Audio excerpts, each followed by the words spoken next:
Hey folks, I'm attorney Roger P. Foley, and today I want to speak to you about the competency to proceed in a criminal case. What am I talking about? Well, I have a client that comes in and he's charged with ABC crime.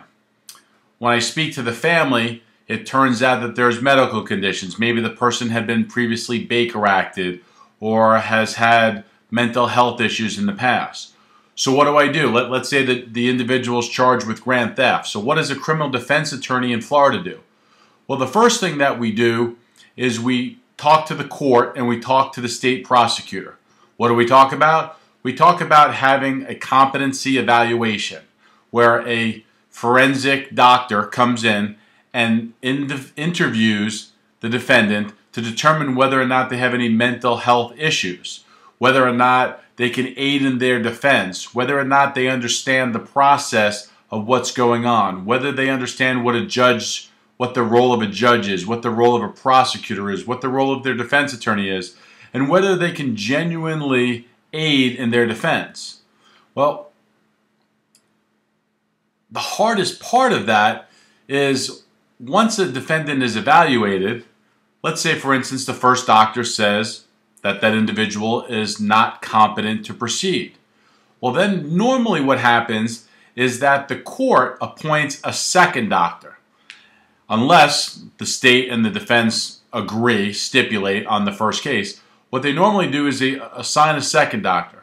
Well, if that second doctor also comes back and says incompetent, then the defendant will normally be transferred into the mental health division.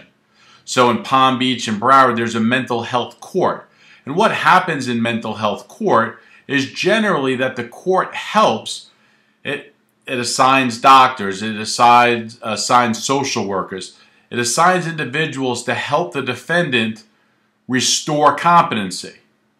Now, that's easier said than done because normally when someone who comes to your office as a criminal defense attorney, they want to understand. They say, you know, this is crazy. I don't understand this. This doesn't make sense to me. And it's very difficult. It's a very difficult job for myself as an attorney to explain to someone who doesn't have the mental faculties to understand what I'm talking about. So, you know, you try to put it into layman's terms.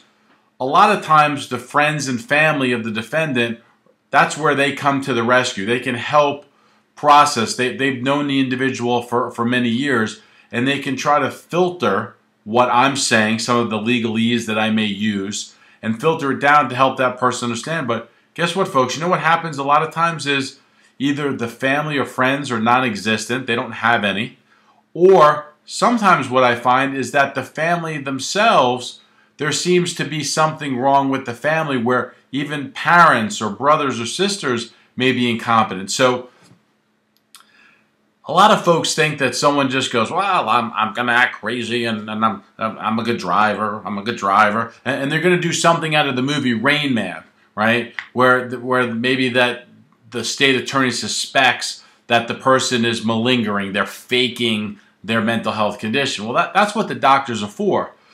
Problem is that we don't ever know that. So let's say we have one doctor that says competent, one doctor that says incompetent. Well, we assign another doctor. And that doctor either comes back competent or incompetent. But for argument's sake, let's say that the doctor comes back incompetent. Right? Well, now you have two incompetents, one competent. Guess what? The state attorney still has a right to a hearing. So we put the doctors up and everybody explains why they think that mental health. And again, it's a science, but I don't think that it's a perfect science. So there's opinions, and everyone has one, but these individuals are trained. They have the experience in mental health that I, as an attorney, the state attorney doesn't have. So we rely on their expert testimony to determine, and the court ultimately makes a finding whether or not the person's incompetent. If the person is found to be incompetent, the case goes back to the regular trial court, and they face the same penalties that they were. If the case stays in the mental health court, guess what? They face the same penalties, but again, the mental health court in South Florida is really meant as a restorative process. It's meant to help the people gain an understanding to see if they can bring their level of competency up. Again, what do I mean by competency? I mean the ability to understand really what's going on to aid in their defense of their case. So mental incompetency in criminal cases is very difficult. If you are found incompetent for up to 5 years, once your case, let's say you have a third-degree felony, the grand theft we were talking about, and you're found incompetent by experts for a period of 5 years, then your attorney can file a motion to dismiss, and the state and the case gets dismissed per statute. If you are found to be autistic or mentally retarded, then that process is up to 2 years, because what the experts need to determine whether or not the individual, the defendant who has mental health issues, whether their mental health condition can improve or if it's likely to remain the same. So mental competency in criminal cases is just a very difficult matter. It's difficult for the clients because they don't understand. It can be difficult for family members. It's difficult for the courts because they don't know what to do. So that's why they started the mental health division. They have it, again, I primarily practice in Broward, Palm Beach, and Martin County. Broward and Palm Beach is where I primarily had mental health court cases. And normally, again, it's a very long road because it's very difficult for someone who's incompetent to restore competency. Maybe they can take medication, psychotropic drugs. Maybe those drugs help them. But the problem is people think that, oh, you can claim insanity defense.